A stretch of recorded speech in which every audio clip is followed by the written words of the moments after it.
জলপাইগুলো কেবলই গাছ থেকে পেড়ে নিয়ে আসলাম। আজকে জলপাইয়ের টক ঝাল আচার করা হবে আর এই সুন্দর রেসিপিটা আপনাদের সাথে শেয়ার করা হবে। ওয়েলকাম, আমার চ্যানেলের নাম সোমা কিচেন 0.0। আসসালামু আলাইকুম। আমরা বাঙালি কিন্তু আচার খেতে খুবই পছন্দ করি। এই রান্নাগুলো কিন্তু আমাদের পুরোনো দিনের ঐতিহ্য।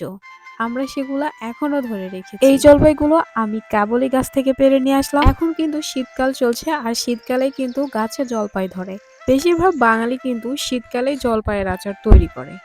এখানে জলপাই সিদ্ধের জন্য 1 চামচ সরিষার তেল, হাফ চামচ হলুদ আর হাফ চামচের মতো লবণ দিয়ে এটা আমি ঢাকনা দিয়ে ঢেকে দিলাম জলপাইগুলো যেন ভালো মতো সিদ্ধ হয়ে যায়। তারপরে আমি পানিগুলো ছেঁকে নিলাম। আর এখন জলপাইগুলা ভালো করে জলপাইয়ের ভিতরে যে বিচি আছে সেটা বের করে নিব। আর এখানে আমি নিয়েছি শুকনো মরিচ 7টার মতো, আর এটা হচ্ছে ময়ূরী, আর এটা হচ্ছে জিরা, আর এখানে 4টা সাদা এলাচ।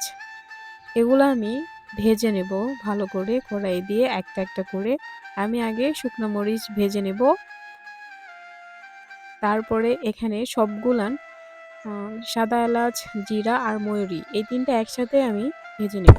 তারপর এগুলা কিন্তু আমি পাটায় বেটে নিয়েছি, আর আমি ধনিয়াও সেম ভাবে ভেজে নেব, নিয়ে পাটায় বেটে নেব। ধনিয়া ভেজে নেওয়ার পর তারপরে দিব 2 চামচ লবণ। লবণও আমি ভেজে নিব। নেওয়ার পর এখানে কড়াইয়ে দিব সামান্য পরিমাণে সরিষার তেল। ওই তেলে রসুনটা আমি লাল লাল করে ভেজে নিব। নেওয়ার পরে আমি 1 কাপ পরিমাণ তেল দিব সরিষার।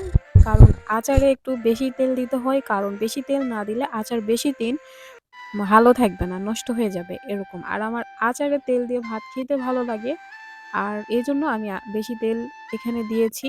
আর আচারও বেশি দিন ভালো থাকবে। আর এই তেলে আমি জলপাই মথে রাখা জলপাই দিয়ে দিলাম।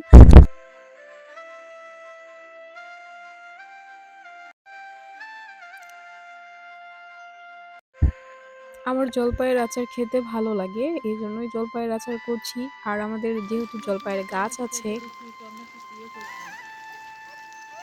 তারপরে আমি 1 কাপের মতো চিনি এর মধ্যে দিয়ে দিলাম।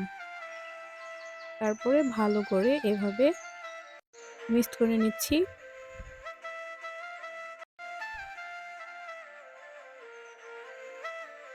একদম গাছ থেকে পাড়া টাটকা জলপাই দিয়ে আজকে আমি টক ঝাল মিষ্টি জলপাইয়ের আচার তৈরি করছি।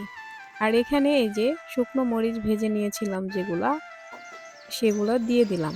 জিরা, ময়ূরী, সাদা এলাচ ওগুলো কিন্তু ভেজে নিয়ে আমি পাটায় বেটে নিয়েছি। আর এটা হচ্ছে ধনিয়া বাটা, হাফ চামচ হলুদ দিলাম।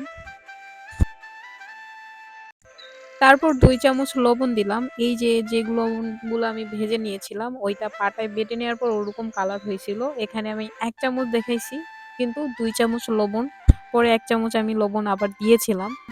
আবার লবণের পরিবর্তে কিন্তু এখানে বিট লবণও দেওয়া যায়। আমি ভালো করে উল্টিয়ে পাল্টিয়ে দিচ্ছিলাম, কারণ আচারটা যেন তলাতে ধরে না যায়। এজন্য ভালো করে উল্টিয়ে পাল্টিয়ে দিতে হবে, আমিও তাই দিচ্ছিলাম। আমার জলপাইয়ের আচারটা কিন্তু হয়ে গেছে। এভাবেও চাইলে নামিয়ে নিতে পারেন, আবার চাইলে আরেকটু গাঢ় করেও নামিয়ে নিতে পারেন। ভিডিওটি ভালো লাগলে অবশ্যই লাইক, কমেন্ট এবং শেয়ার করবেন। Thank you.